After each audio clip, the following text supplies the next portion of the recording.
I've been interested in looking into blockchain and society and kind of social questions around blockchain. And one of the kind of natural progressions of that is to look at blockchain governance and how like people can govern the blockchain and determine kind of how it evolves over time. But I've actually been interested in blockchain governance for a while, just from the point of view of technical development. Because, like, as you say, most of the time I'm wearing my technical hat, but sometimes every once in a while I get an opportunity to give a talk about whatever I want, and then I'll usually choose to do something on like the social side.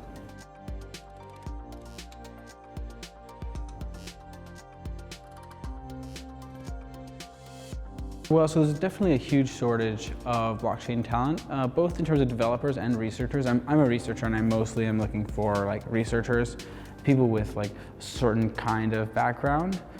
Basically, because blockchain is very multidisciplinary, it's kind of at an intersection of like cryptography, distributed systems, and mechanism design, and also consensus protocols, which is kind of its own little world in distributed systems.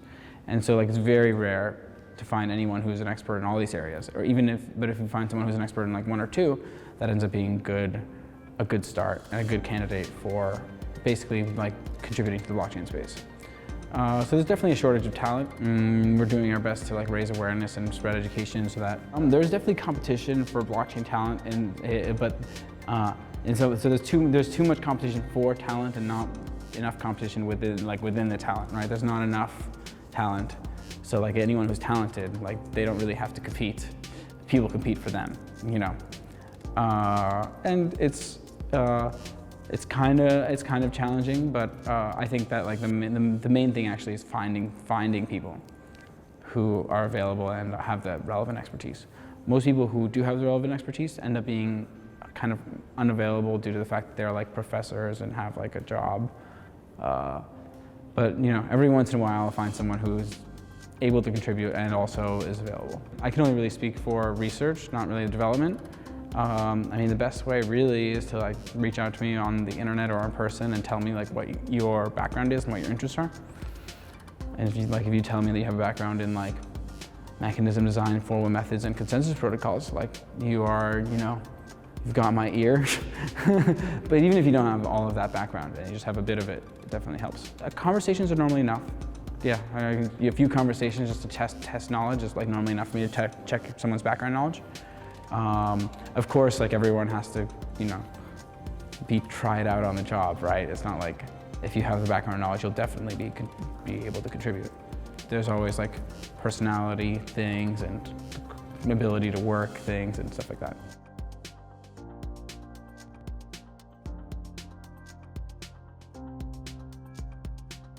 No, I'm not in charge. Vitalik and myself together are kind of in charge, but he's more in charge than I am. I mostly just pursue my research agenda, and I like try to get whatever help I can along the way. But I'm pretty much just focused on research. I'm not doing so much management or anything like that.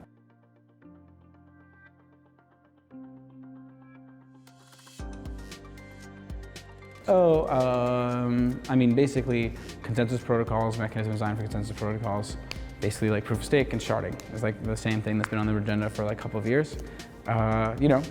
Still working on it, still making progress. Proof of stake, I would say is, coming to the point where I'm almost completely satisfied on the consensus side, and I'm just starting to work on the incentives a little more rigorously. Trying to find precise tunings of parameters for payouts and penalties, specifically for liveness faults, because it's really easy to penalize safety faults because they're perfectly attributable.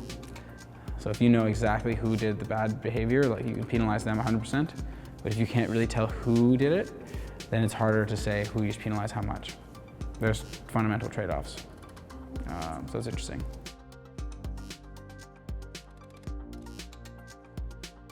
Yeah, I think proof of stake will be done, and launched soon. No particular date, no, but soon.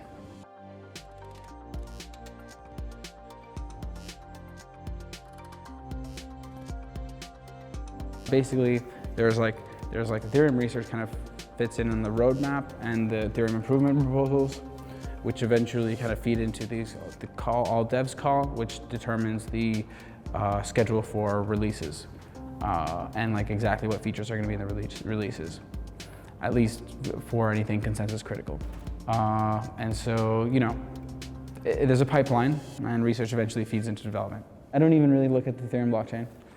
I don't really like. I do like research and, like, you know, in theory, not boots on the ground. You know, I have like pen and paper, not you know, like eyes and code.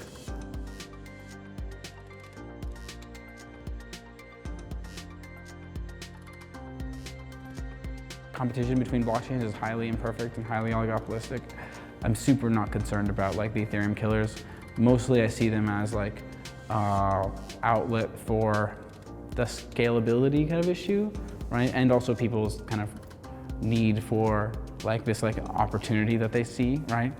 But I like, in terms of like technical merit, I'm like not very excited about any of these projects. I'm totally a public blockchains person.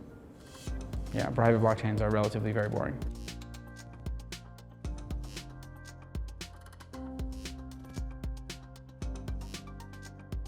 Sometimes I have people who work at banks approach me for stuff, but usually it doesn't go very far. We just like find out that we don't really have that many interests in line. Mostly they're interested in Caspar for non-economic consensus, which is fine and it does work really well, but you know, it's not why I'm excited about Caspar. But also, like, you know, it will be ready much faster than proof of stake, actually. So like non-economic Caspar for consensus should be ready like soon.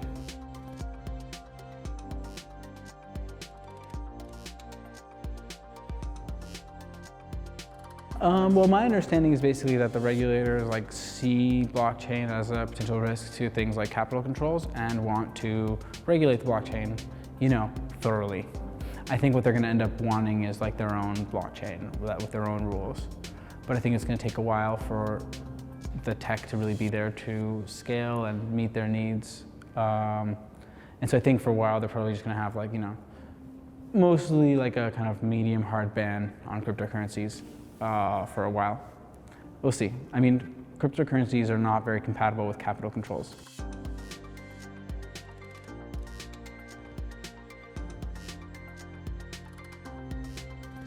There's a few interesting things about the future of blockchain, but the main thing that I like to see, and I think I expect to see, is proof of stake and sharding, which are like the main things that I work on, right? And so like I think that, like, you know, I will be there to make it happen.